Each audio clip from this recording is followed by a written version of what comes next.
Assalamualaikum warahmatullahi wabarakatuh. Ketemu lagi dengan saya di pelajaran seni budaya. Mungkin yang sudah ketemu saya di pertemuan sebelumnya, kita bahas lagi kali ini ya. Disimak dengan baik. Langsung aja. Musik Nusantara. Seni musik merupakan alunan lagu yang mengekspresikan pikiran maupun perasaan melalui unsur pokok musik, baik itu irama, melodi, harmoni, bentuk lagu maupun ekspresi yang merupakan satu kesatuan. Adapun musik merupakan kata yang berasal dari bahasa Yunani, mousikos, yang melambangkan dewa keindahan yang menguasai bidang keilmuan dan seni.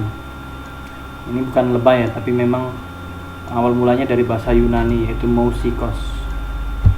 Next, jenis-jenis musik yang ada di Nusantara. Jadi Indonesia sudah mengenal musik sejak zaman dahulu. Musik yang berkembang di Indonesia dikenal sebagai musik Nusantara. Jadi semua musik yang ada di Indonesia itu namanya musik Nusantara. Secara sederhana, musik Nusantara adalah musik yang berkembang di Indonesia dan merupakan kebiasaan turun-temurun yang dijalankan oleh masyarakat dan memiliki ciri khas yang berbeda-beda. Jenis yang pertama ada musik daerah. Musik daerah adalah suatu bentuk budaya karya seni yang berkembang di tengah masyarakat suatu daerah yang sesuai dengan adat atau ciri khas daerah tersebut. Musik daerah biasa dibawakan dalam acara atau upacara adat di setiap daerah. Contoh lagunya Rek Ayu Rek dari Surabaya. Nah, ini kan liriknya menggambarkan Surabaya. Melaku-melaku nang tunjungan daerah Surabaya. Lalu ada Burung Kakak Tua asal dari Maluku. Nah, secara burung kakak tua asalnya memang dari Maluku. Nah, gitu ya gambarannya. Next, musik pop. Musik pop adalah sebuah genre musik populer yang berasal dari bentuk modernnya di Amerika Serikat dan Inggris pada tahun 50-an.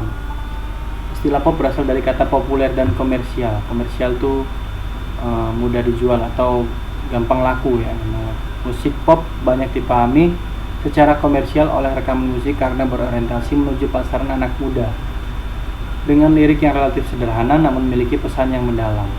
Lagu sekarang kan gitu ya, lagunya gitu-gitu aja tapi liriknya itu dalam banget, curhat ya. Next, musik perjuangan.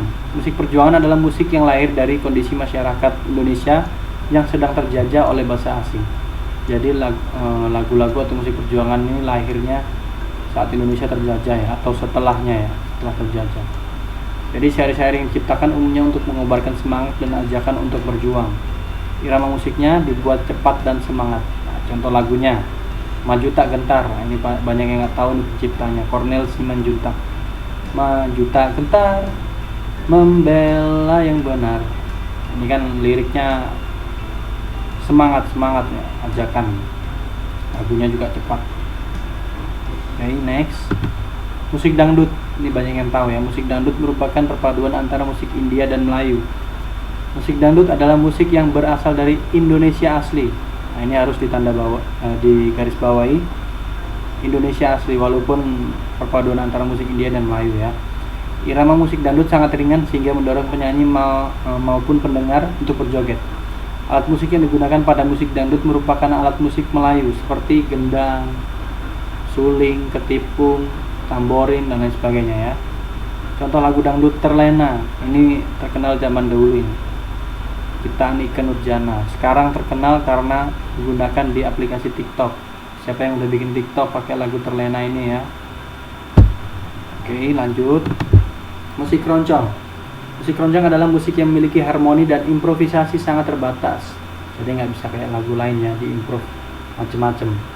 Musik ini identik dengan musik Portugis. Musik keroncong di Indonesia memadukan antara musik daerah dan musik di masa Portugis. Keroncong ditandai dengan penggunaan alat musik yaitu ukulele, gitar, bass, biola, flute, dan lain sebagainya. Contoh musik keroncong di Indonesia ini salah satunya Bengawan Solo, ciptaan Gesang. Jadi kalau ada yang belum tahu, Bengawan Solo itu termasuk musik keroncong asli Indonesia ya. Oke, next.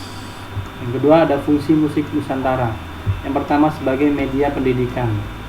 Jadi anak-anak zaman sekarang harus diberi pengetahuan tentang musik Nusantara ya, apalagi tentang musik daerah, musik nasional, itu penting ya. Lalu yang kedua sebagai media hiburan.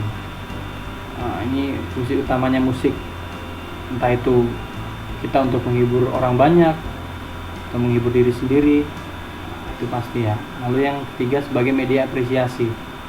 Contohnya misal kalian ada suka sama orang ya, suka sama anak, kalian nyanyikan sebuah lagu dia, nah itu sebuah apresiasi, termasuk sebuah apresiasi, contohnya seperti itu.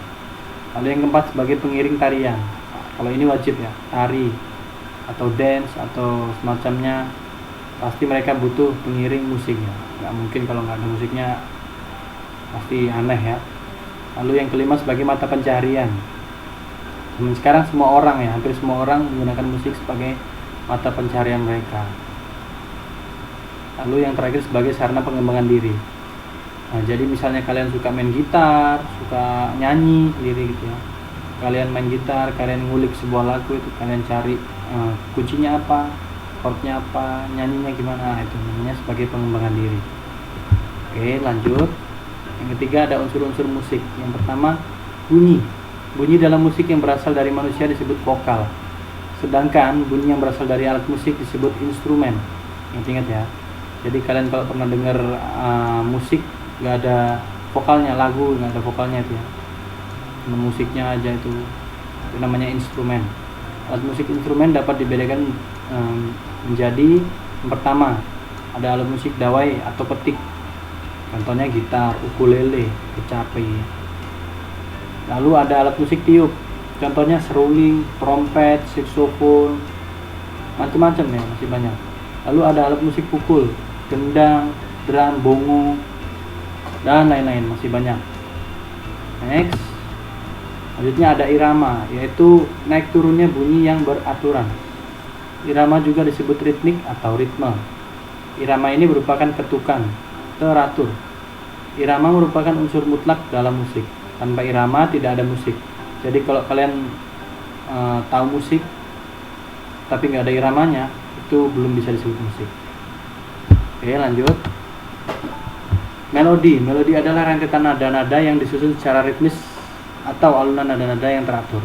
Arah melodi naik turun bervariasi sehingga menjadikan indah sebuah lagu. Melodi digunakan untuk memperindah sebagai daya tarik musik. Jadi orang sekarang itu banyak yang mengingat sebuah lagu itu dari melodinya, karena melodi lagu sekarang kan bagus-bagus ya, indah-indah, enak-enak. Oke, next. Lalu ada harmoni. Harmoni adalah keserasian atau keselarasan bunyi setiap instrumen dalam kelompok musik yang tampil sebagai suatu bentuk yang utuh, enak didengar dan memenuhi syarat suatu karya musik. Jadi kalau kalian pernah dengar konser atau kalian teman kalian nyanyi sama bandnya atau sama pengiringnya, kayaknya kok enak ya, ini apa, vokalnya sama alat musiknya nyatu ya, itu namanya mereka udah dapat harmonisasinya.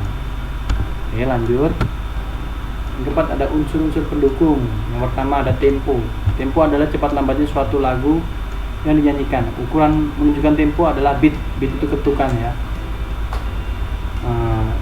ketukan dasar yang menunjukkan banyaknya ketukan dalam 1 menit. Tanda tempo dibagi menjadi 3, yaitu tempo lambat, sedang, dan tempo cepat. Lanjut. Yang kedua ada dinamika. Dinamika adalah keras lembutnya suatu musik atau lagu yang dibawakan hingga mencapai keharmonian yang indah untuk didengar. Dinamika dibagi menjadi 3, sama kayak tempo ya, yaitu dinamis lembut, sedang, dan dinamis keras. Next. Tangga nada. Tangga nada adalah susunan berjenjang dari nada pokok suatu sistem nada, mulai dari nada salah satu nada dasar sampai nada oktavnya. Misalnya do, re, mi, fa, sol, la, si, do. Do ke do itu oktav. Jadi nada dasar ke nada yang sama selanjutnya namanya 1 oktav. Dalam satu musik, tangga nada dibagi menjadi 2, yaitu tangga nada diatonis, yaitu tangga nada yang setiap oktavnya terdiri atas 8 nada. Nah, ini contohnya nada yang ada di piano ya. Lalu ada tangga nada pentatonis atau pentatonik, yaitu jenis tangga nada yang setiap oktavnya hanya memakai 5 nada pokok, seperti nada pada gamelan. Beda sama diatonis ya, yang tak terbatas. Kalau pentatonis ini terbatas. Next. Oh, habis. Ya, sekian mungkin ya materi kita sampai di sini. Ingat, semangat belajar,